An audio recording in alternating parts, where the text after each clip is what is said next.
तो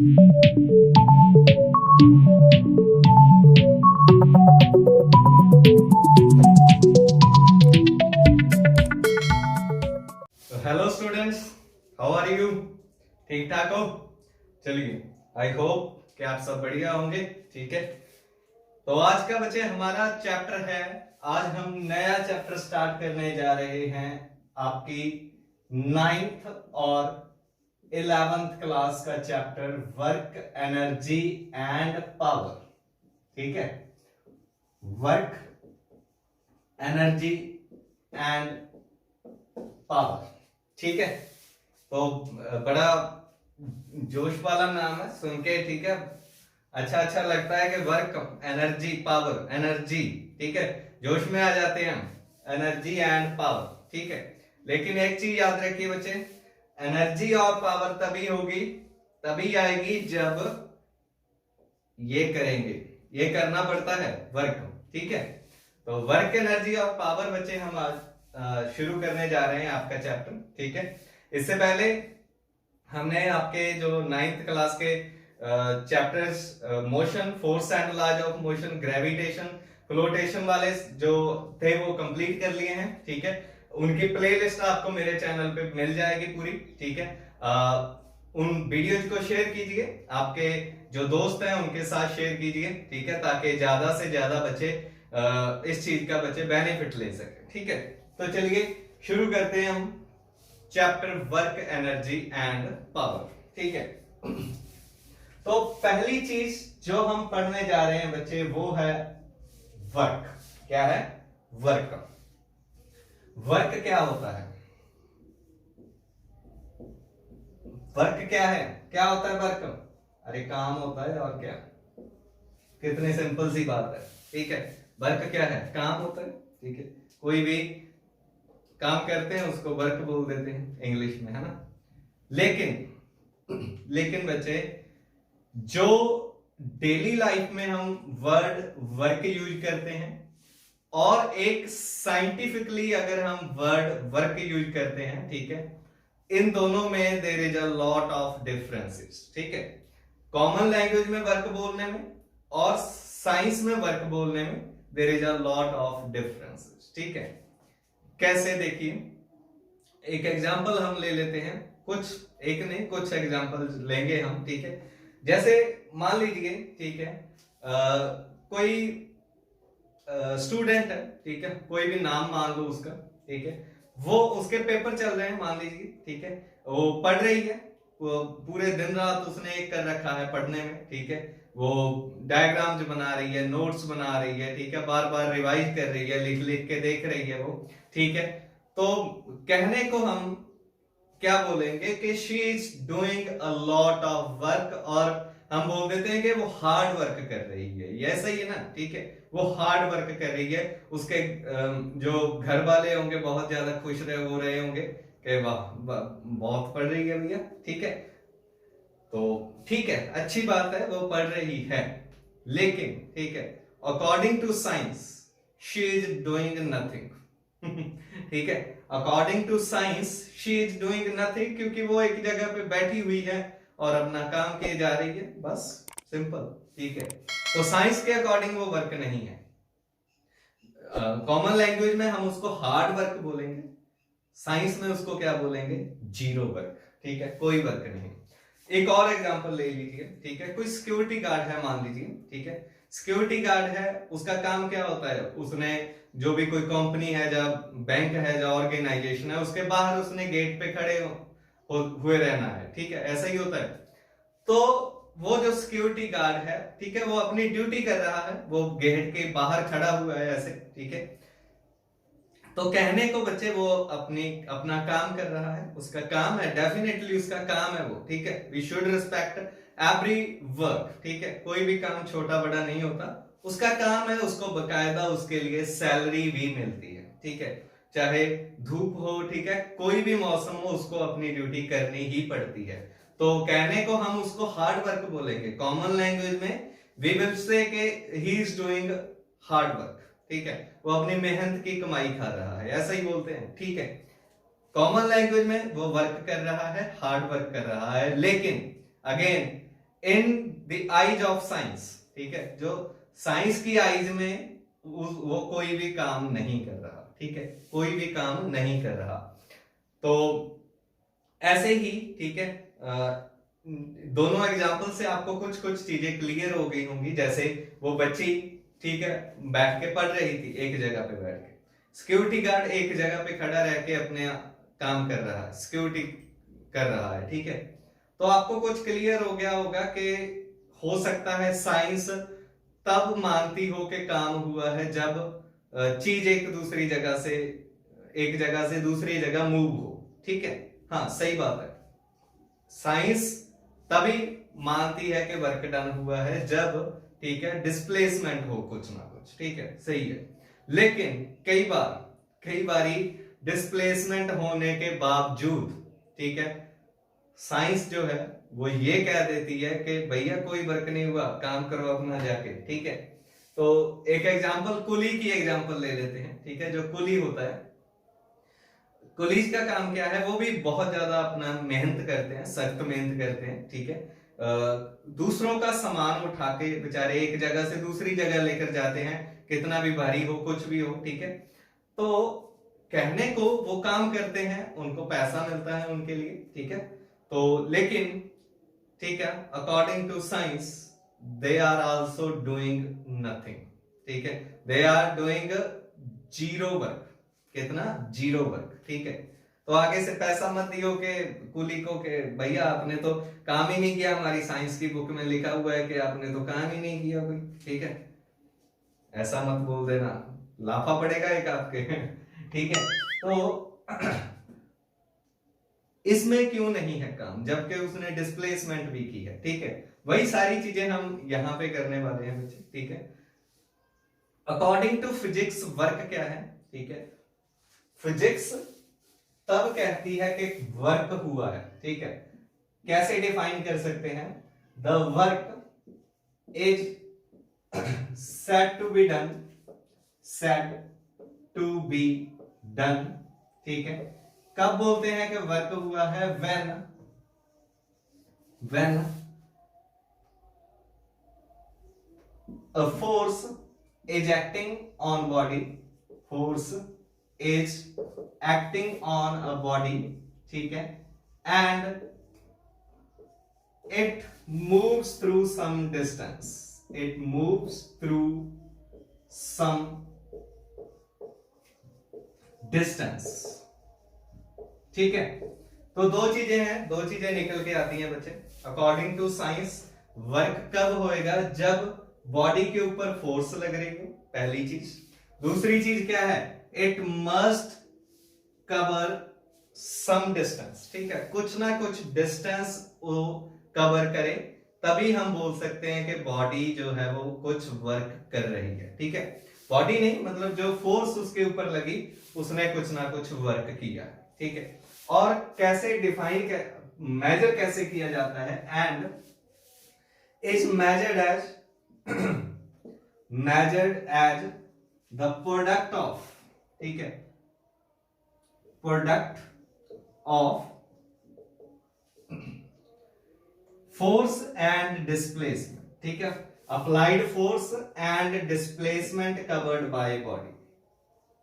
ओके, इन दोनों की दो ही देखिए मेन चीजें हैं, एक फोर्स है और एक डिस्टेंस है, दोनों की प्रोडक्ट, ठीक है, वो कहलाती है वर्क, ठीक है। तो कैसे लिखेंगे? वर्क को W से लिखा जाता है बच्चे, पहली चीज, ठीक है। किसके इक्वल है? प्रोडक्ट ऑफ फोर्स एंड क्या है? डिस्प्लेसमेंट। डिस्प्लेसमेंट को हम S से लिख देते हैं, ज्यादातर S से लिखा जाता है, कैपिटल, ठीक है। तो work done is equal to force into displacement, ठीक है, ये चीज होती है। Okay, force into displacement. ये तो हो गया बच्चे अगर हम सिंपल वे में लिखें, ठीक है। अगर ब्रॉडर वे में जाते हैं, ठीक है, तो जो दो चीजें तो आपको पता चल गई, फोर्स और डिस्प्लेसमेंट, इन दोनों चीजों पे डिपेंड करता है जो वर्क है, ठीक है। अगर दोनों में से कोई एक भी चीज जीरो होती है, चाहे फोर्स जीरो हो, चाहे डिस्प्लेसमेंट जीरो हो, या फिर दोनों जीरो हो, तो वर्क डन क्या होगा? जीरो होगा, ठीक है। But in addition to these two quantities, force and displacement, one another quantity also affects the work. ठीक है, वो क्या है? वो है बच्चे फोर्स और डिस्प्लेसमेंट के बीच एंगल। ठीक है, क्या होता है? फोर्स और डिस्प्लेसमेंट के बीच एंगल कितना है वो भी, ठीक है, अफेक्ट करता है कि वर्क कितना हुआ है। ठीक है, तो जो वर्क डन है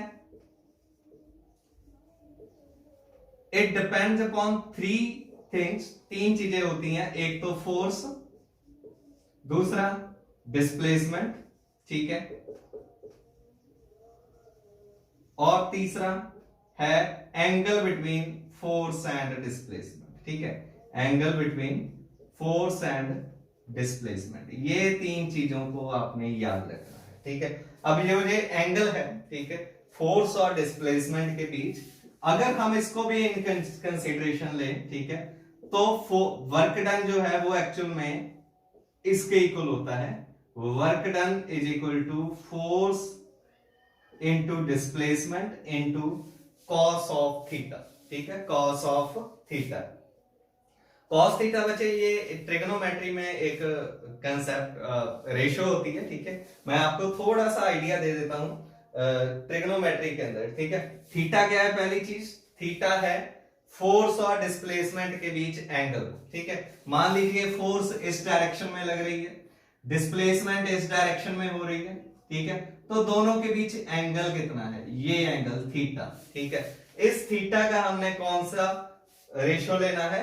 कॉस, कोसाइन वाली रेशियो। ठीक है, तो ये 6 होती है बच्चे ट्रिग्नोमेट्री के अंदर। एक sine theta, cos theta, angle कोई भी हो सकता है, यहां पे मैं थीटा ले रहा हूं। ठीक है, टैन थीटा, ठीक है, कोसेकेंट थीटा, सीकेंट थीटा और कॉट थीटा, ये 6 जो हैं, ठीक है, हमारे पास ट्रिग्नोमेट्रिक रेशियो जो होती हैं, sine, cos, tan, cosecant, secant and cot theta. ठीक है, उनमें से हम कौन सा ले रहे हैं? यहां पे कॉस थीटा ले रहे हैं। ठीक है, ये डेफिनेशन है एफ एस कॉस थीटा। ठीक है, अब इस थीटा का, ठीक है, यहां पे रोल क्या है देखिए, इसकी बच्चे अलग अलग एंगल्स पे अलग अलग वैल्यूज होंगी, वो मैं आपको बता देता हूं। ठीक है, क्या क्या वैल्यूज होती हैं वो आपको याद रखनी पड़ेगी। अगर आप 11th में हो फिर तो आपने पढ़ ही लिया होगा बच्चे 10th में साइन, ये ट्रिग्नोमेट्री वाला कंसेप्ट। अगर 9th में हो तो ये आपके लिए ये वाली चीज नहीं है। ठीक है, तो कॉस थीटा के लिए, ठीक है, थीटा इधर कॉस थीटा, मैं आपको वैल्यू बता देता हूं। अगर थीटा 0 है, मतलब फोर्स और डिस्प्लेसमेंट के बीच एंगल 0 है, तो कॉस की वैल्यू होती है बच्चे 1। इसके बाद अगर थीटा जो है वो 30 डिग्री है तो कॉस थीटा की वैल्यू होगी √3/2। ठीक है, 45 डिग्री एंगल पे इसकी वैल्यू होती है बच्चे 1/√2। ठीक है, 60 डिग्री पे इसकी वैल्यू होती है 1/2 और 90 डिग्री पे इसकी वैल्यू होती है 0। ठीक है, ये चीजें आपने याद रखनी है। एक और बता देता हूं मैं 180 डिग्री पे। ठीक है, 180 डिग्री पे जो अपने कॉस की वैल्यू है ये होती है -1। ठीक है, तो ये चीजें आपने बच्चे याद रखनी है। कई बार न्यूमेरिकल प्रॉब्लम में आपको जरूरत पड़ सकती है। कई बार एंगल हमें गिवन होता है कि जैसे आपको सिंपली बता दूं मैं कि a force, ठीक है, is acting at an angle of 30 degree, ठीक है, and moves the body through some distance। ठीक है, तो वो एंगल आपको यहां पे यूज करना है और ये वाली वैल्यूज आपको याद होनी चाहिए बस। ठीक है, W is equal to F S cos theta. तो अभी तक आपको ये चीज बच्चे क्लियर हो गई है कि साइंस में हम वर्क डन कब बोलते हैं कि हुआ है? जब फोर्स लग रही हो और बॉडी डिस्प्लेस भी हो। ऐसा ना हो कि हम फोर्स लगाते लगाते, ठीक है, मतलब धुआं निकल जाए हमारा, लेकिन बॉडी टच से मस ना हो ससुरी। ठीक है, जैसे दीवार, कमरे की दीवार को आप पुश करते रहो और बोलो कि वाह मैंने तो बहुत काम कर दिया, ठीक है, शरबत ला कर दो, तो घर के भले एक लाफा लगाएंगे आपके, ठीक है। क्यों? क्योंकि अरे दीवार तो मूव हो ही नहीं रही, ठीक है, डिस्प्लेसमेंट जीरो है, फोर्स चाहे जितनी मर्जी लगाई जाओ, दोनों की वैल्यू कुछ ना कुछ होनी चाहिए, ठीक है। सिर्फ तभी हम वर्क डन जो है वो बोलते हैं कि हुआ है, ठीक है। और एक चीज एंगल, ठीक है, फोर्स भी है, डिस्प्लेसमेंट भी है, still work done can be zero. कब? जब एंगल कितना हो गया? 90 डिग्री हो गया, ठीक है। 90 डिग्री होने का मतलब, 90 डिग्री होने का मतलब है कि फोर्स मान लीजिए इधर को लग रही है और डिस्प्लेसमेंट इधर को हो रही है, ठीक है। तो दोनों के बीच एंगल 90 डिग्री हो गया, ठीक है। अब देखिए, जो मैंने तीनों आपको एग्जांपल बताई थी, तीनों आपको एग्जांपल बताई थी, पहली थी उस लड़की वाली, ठीक है, कि वो बहुत ज्यादा अपनी स्टडी वगैरह कर रही है, लेकिन साइंस के अकॉर्डिंग जीरो वर्क है। क्यों? ठीक है, क्योंकि उसके ऊपर कोई फोर्स नहीं लग रही, एक ही जगह पे बैठी हुई है, तो डिस्प्लेसमेंट जीरो है, वर्क डन क्या होगा? जीरो होगा। सिमिलरली सिक्योरिटी गार्ड के अपने केस में भी बच्चे यही है, वो एक जगह पे खड़ा हुआ है, कोई भी डिस्प्लेसमेंट नहीं हो रही, तो वर्क डन जीरो होगा, ठीक है। थर्ड एग्जांपल, कुली वाली जो एग्जांपल थी, अब देखिए वो तो मूव कर रहा है, फोर्स भी लगा रहा है, ठीक है, लेकिन है क्या बच्चे, उसने लगेज उठाया, अपने सर पे रखा, ठीक है, तो फोर्स किस डायरेक्शन में होगी? उसने ऐसे ऊपर को हो गई फोर्स, ठीक है, क्योंकि ऊपर को फोर्स लगा के उसने सामान उठाया, चल वो आगे को रहा है, ठीक है, डिस्प्लेसमेंट उसकी इधर को हो रही है, तो एंगल कितना हो गया दोनों के बीच? 90, और cos 90 जो होता है वो जीरो होता है, तो वर्क डन भी क्या आ जाएगा? जीरो आ जाएगा, ठीक है। तो ये एग्जांपल थी, ठीक है। अब एक और एग्जांपल, एक तो उस लड़की का पेपर था, ठीक है, वो बेचारी बहुत ज्यादा पढ़ रही है, ठीक है, सारा दिन रात एक कर दिया। उसके एक भाई का भी पेपर था, ठीक है, दोनों मान लीजिए सेम क्लास में है, वो इतनी टेंशन नहीं लेता पढ़ाई वढ़ाई की, ठीक है, तो वो उसने बोर हो रहा था ऐसे बैठा बैठा, जाके छत पे चढ़ गया, ठीक है, आसपास का नजारा देखने लगा, वो वर्क कर रहा है, अकॉर्डिंग टू साइंस वो वर्क कर रहा है, ठीक है, उसने वर्क किया और अपनी बहन से ज्यादा किया, चाहे पढ़ा नहीं बेचारा, ठीक है। तो थोड़ी सी अटपटी हो जाती हैं चीजें, ठीक है, साइंस में और कॉमन लाइफ में। उसने वर्क क्यों किया? क्योंकि उसने फोर्स लगाई, डिस्प्लेसमेंट की, ऊपर चला गया अपनी छत पे, ठीक है, तो दोनों चीजें आ गई, वर्क फोर्स भी और डिस्प्लेसमेंट भी, तो वर्क डन की जो वैल्यू होगी वो कुछ ना कुछ फाइनाइट होगी, ठीक है। तो इसके बाद है बच्चे, इसकी हम यूनिट करेंगे, ठीक है, वर्क की यूनिट।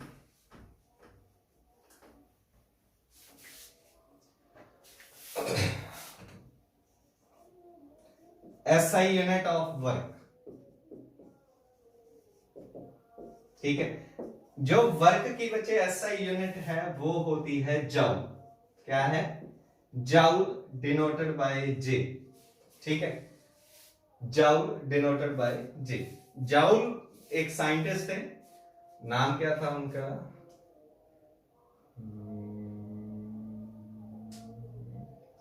अरे इधर स्क्रीन पे देख लियो यार, याद नहीं आ रहा, बच्चे की जान लोगे क्या अभी?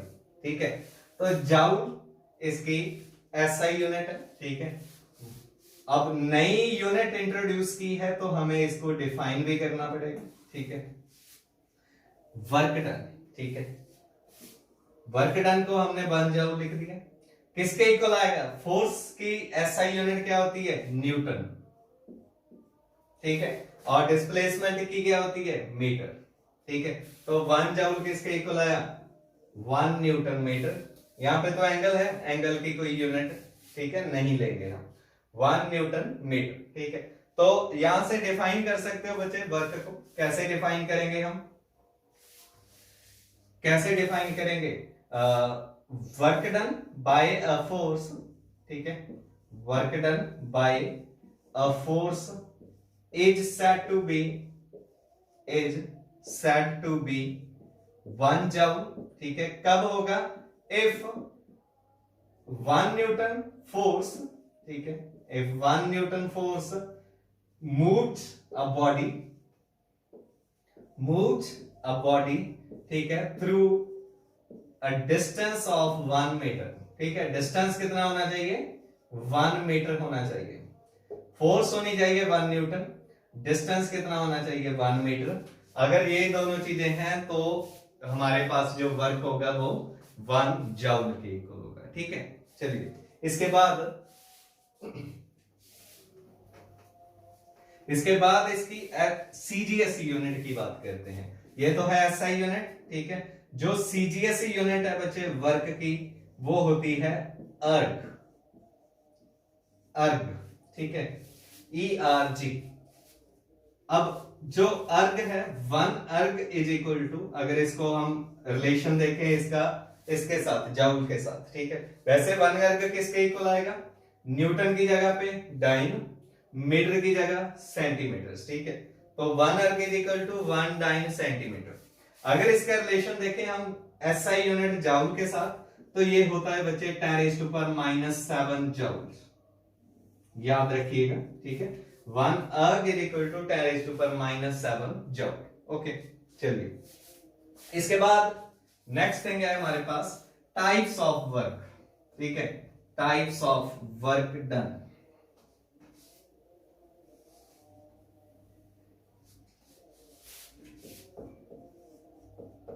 Types of work. अब जो वर्क है बच्चे वो 3 तरह का होता है, ठीक है। There are 3 types of work done. पहला है पॉजिटिव वर्क, दूसरा नेगेटिव और तीसरा होता है जीरो, ठीक है, zero work done. First one positive work, ठीक है। अब ये पॉजिटिव वर्क क्या है? वर्क डन को पॉजिटिव कब बोला जाएगा बच्चे? ठीक है, क्या देखोगे? Work done is said to be positive if force, ठीक है, and displacement are in same direction, ठीक है।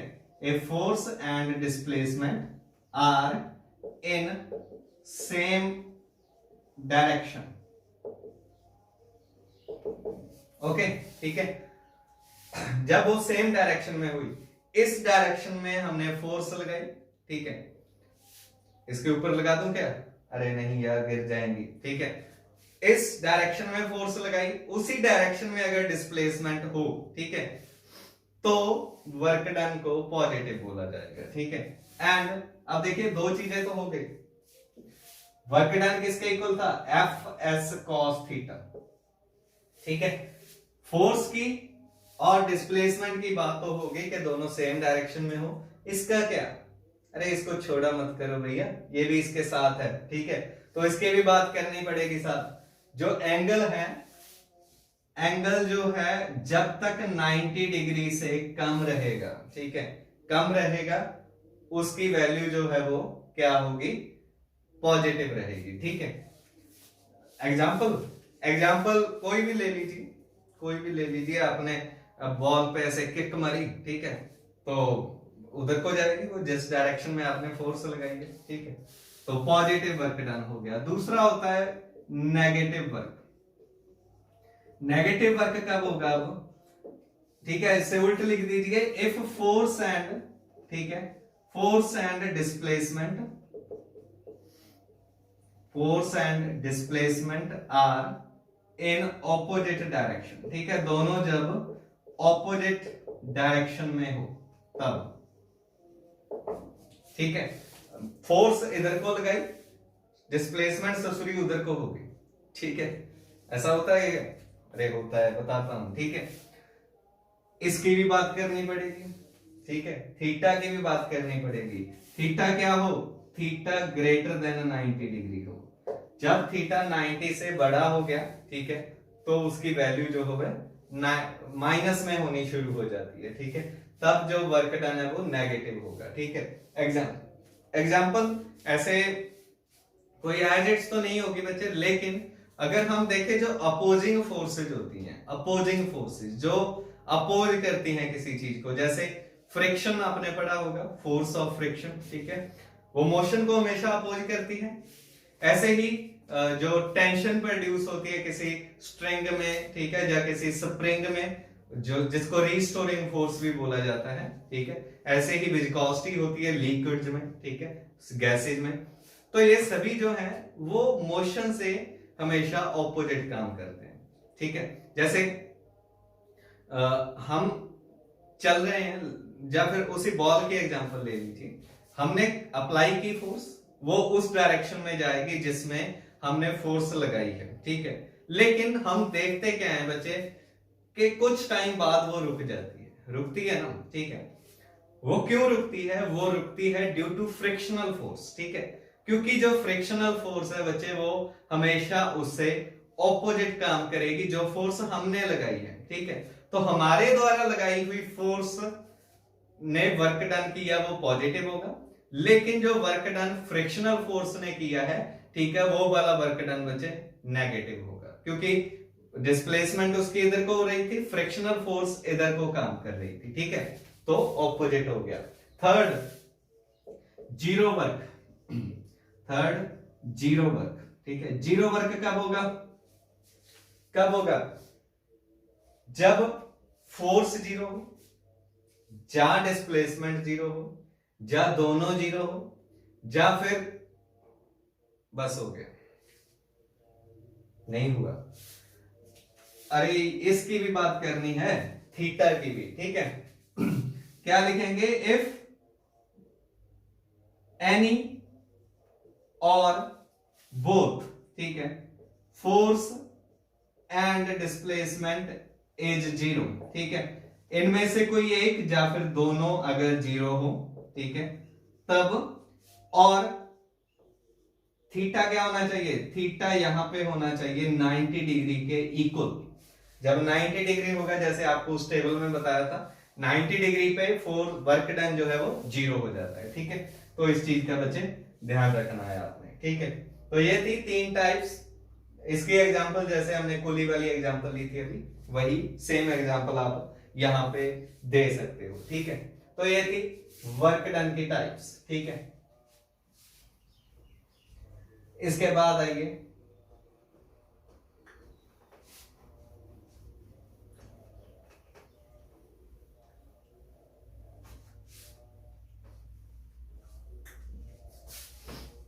इसके बाद हमें करना है, क्या करना है? अरे ससुरा भूल गया। हाँ भैया आ गया याद, हमें एनर्जी लानी है, ठीक है। क्या करना है? एनर्जी लेकर आनी है हमें, टॉपिक में भी और अपने आप में भी, ठीक है। थोड़ा उठ जाइए। एनर्जी क्या होती है? ठीक है, एनर्जी होती है, किसी भी बॉडी की एनर्जी होती है बच्चे कि उसमें काम करने की कैपेसिटी कितनी है, ठीक है, वही उसकी एनर्जी है, ठीक है। तो कैसे डिफाइन करेंगे हम इसको? The capacity of doing work, ठीक है, capacity of doing work is called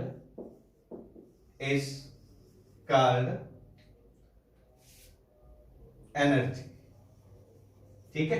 उसको हम एनर्जी बोल देते हैं। किसी भी बॉडी की काम करने की एबिलिटी, ठीक है। जो काम करने के ज्यादा एबल है हम बोल देते हैं कि उसकी एनर्जी ज्यादा है, जिसकी कम है, ठीक है, वो अपना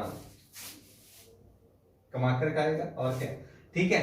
तो ये तो हो गए बच्चे एनर्जी की डेफिनेशन, ठीक है। एनर्जी कहां से आ रही है? देखिए कहां से आ रही है, कैपेसिटी है सिर्फ वर्क की, ठीक है। तो वर्क और एनर्जी जो है बच्चे वो एक दूसरे के मान लीजिए सिनोनिम है, ठीक है। वर्क डन होगा तभी एनर्जी आएगी, एनर्जी होगी तभी वर्क डन होगा, ठीक है। ये दोनों एक दूसरे के बिना नहीं रह सकते, बहुत एक दूसरे से प्यार करते हैं बेचारे, ठीक है। तो वर्क होगा एनर्जी आएगी, एनर्जी होगी तभी वर्क होगा, ठीक है। तो दोनों बच्चे जो हैं ये सेम है, दोनों की यूनिट्स सेम है, ठीक है। सेम यूनिट है, क्या थी? जाउल। ठीक है। SI यूनिट जूल थी, CGS यूनिट क्या थी, अर्ग, ठीक है, इसकी भी अर्ग है। वर्क डन जो था वो स्केलर क्वांटिटी था, बताया था, नहीं बताया, सॉरी, ठीक है। तो वर्क और एनर्जी दोनों जो हैं, work and energy are scalar quantities, ठीक है, दोनों ही स्केलर हैं, क्योंकि इनमें कोई भी डायरेक्शन जो है वो नहीं होती, ठीक है। फोर्स की डायरेक्शन होगी, डिस्प्लेसमेंट की भी डायरेक्शन होगी, इस ससुरे की अपनी कोई डायरेक्शन नहीं है। बोलो जय माता दी। ठीक है, वर्क हो गया लेकिन उसकी बच्चे कोई भी डायरेक्शन नहीं होती, ठीक है। तो हम यही बोलते हैं कि वर्क हुआ है, हम ये नहीं बोलते कि वर्क किस डायरेक्शन में हुआ है, ठीक है। दोनों ही क्या है, स्केलर क्वांटिटीज है, स्केलर क्वांटिटीज है, ठीक है। तो इसके बाद आइए फॉर्म्स ऑफ एनर्जी पे, ठीक है। एनर्जी जो है वो अलग अलग फॉर्म्स में बच्चे एग्जिस्ट करती है, ठीक है। एनर्जी जो है वो अलग अलग फॉर्म्स में एग्जिस्ट कर रही है हमारे यूनिवर्स में, ठीक है। जैसे आपने कुछ चीजें पढ़ रखी होंगी, जैसे लाइट जो है वो एक एनर्जी है, ठीक है, और केमिकल एनर्जी होती है, साउंड एनर्जी होती है, ठीक है। बहुत सारी फॉर्म जो है एनर्जी की, ठीक है, जो के क्या है, एक दूसरे में ट्रांसफरेबल है, ठीक है। एक फॉर्म से दूसरी फॉर्म में हम इजिली, ठीक है, एनर्जी को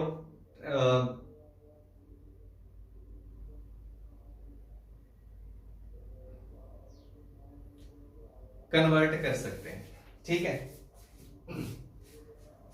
अरे वर्ड नहीं मिल रहा था भैया, क्या हो गया, ठीक है, भूल गया था मैं। फॉर्म्स ऑफ एनर्जी, ठीक है, अलग अलग फॉर्म्स हैं एनर्जी की बच्चे, जैसे मैकेनिकल एनर्जी हो गई, ठीक है, मैकेनिकल एनर्जी। अब ये मैकेनिकल एनर्जी क्या है, मैकेनिकल एनर्जी वो होती है जो हम अपनी बॉडी से, ठीक है, या फिर कोई मशीन की हेल्प से जब वर्क करते हैं तो वो जो एनर्जी स्टोर होगी वो होती है बच्चे मैकेनिकल एनर्जी की फॉर्म में, ठीक है, मैकेनिकल, या फिर इसको मस्कुलर फोर्स भी आप बोल सकते हो, मस्कुलर एनर्जी, ठीक है, मस्कुलर एनर्जी। तो याद रखना है किसके, हमारी ह्यूमन बॉडी के, किसी एनिमल की बॉडी से, या फिर किसी मशीन, ठीक है, के द्वारा जो वर्क डन किया जाएगा, तो वो एनर्जी किस में स्टोर होगी, वो होगी in the form of mechanical energy, ठीक है। अब जो मैकेनिकल एनर्जी है बच्चे, ये दो तरह की एनर्जी का सम होता है हमेशा। कौन कौन सी, एक होती है पोटेंशियल एनर्जी, दूसरी होती है काइनेटिक एनर्जी, ठीक है, काइनेटिक एनर्जी और पोटेंशियल एनर्जी।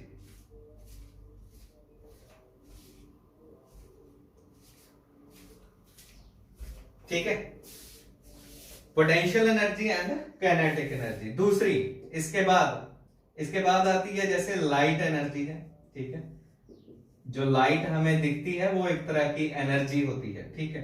इसके बिना साउंड एनर्जी होगी, साउंड एनर्जी, ठीक है, जो साउंड आपको सुनाई देती है वो भी क्या है, एक तरह की एनर्जी होती है। हीट एनर्जी, ठीक है, जो हीट हम महसूस करते हैं वो भी एक तरह की एनर्जी है, ठीक है। और केमिकल एनर्जी, जब भी केमिकल रिएक्शन जो होते हैं, ठीक है, तो उनमें से जो एनर्जी प्रोड्यूस होगी, रिलीज होगी, वो केमिकल एनर्जी होगी। इसके बाद इलेक्ट्रिकल एनर्जी, ठीक है, इलेक्ट्रिकल एनर्जी, जो इलेक्ट्रिसिटी हम यूज करते हैं, ठीक है, वो भी क्या होती है, एक तरह की एनर्जी है। वो कौन सी फॉर्म में स्टोर होती है, इलेक्ट्रिकल एनर्जी की फॉर्म में। इसके बिना न्यूक्लियर एनर्जी होगी बच्चे, न्यूक्लियर एनर्जी, ठीक है। न्यूक्लियर एनर्जी क्या होती है, जो एटम होते हैं, ठीक है, एटम के अंदर न्यूक्लियस होता है, आपको पता होगा, अपने स्ट्रक्चर ऑफ एटम पढ़ा ही होगा, ठीक है। एटम के अंदर बच्चे सेंटर पे पॉजिटिवली चार्ज न्यूक्लियस होता है। उस न्यूक्लियस के अंदर, ठीक है, बहुत सारे प्रोटॉन्स और न्यूट्रॉन्स जो हैं वो बाउंड होके रहते हैं। जब न्यूक्लियस ऐड होता है या फिर न्यूक्लियस टूट जाता है तो humongous amount of energy is released, ठीक है, which is called nuclear energy. Nucleus से न्यूक्लियर बना है, ठीक है। इसके बिना और कुछ हो सकती है मैग्नेटिक एनर्जी, ठीक है, मैग्नेटिक एनर्जी, और थर्मल, नहीं थर्मल तो हो गया, चल के और कौन सी लेंगे एनर्जी, ओशियन की एनर्जी होती है बच्चे, ठीक है। हाइड्रो एनर्जी आप लिख सकते हो, हाइड्रो, ठीक है, पानी की जो एनर्जी होगी वो वाली।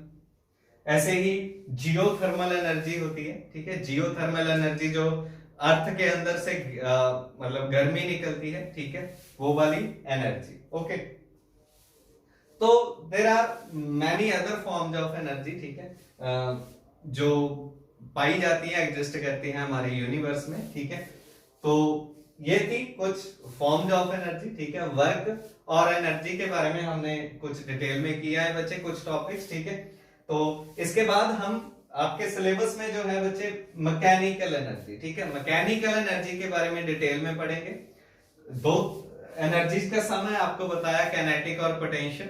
काइनेटिक एनर्जी और पोटेंशियल के बारे में पढ़ेंगे, डिटेल में पढ़ेंगे, ठीक है। वो हम करेंगे नेक्स्ट वीडियो में, ठीक है। तब तक आप इन टॉपिक्स को अच्छे से रिवाइज कीजिए। कोई भी दिक्कत आती है तो इसी वीडियो के नीचे आप कमेंट कर सकते हो, या फिर व्हाट्सएप नंबर मैं इसी वीडियो के डिस्क्रिप्शन के नीचे बच्चे छोड़ दूंगा। कभी भी आपको डाउट हो, ठीक है, चाहे आप किसी भी स्कूल के, कॉलेज के, किसी इंस्टीट्यूट के स्टूडेंट हो, आप कभी भी मेरे से कांटेक्ट कर सकते हो, ठीक है। I am always there to help you, ठीक है बच्चे। Thank you, thanks for watching.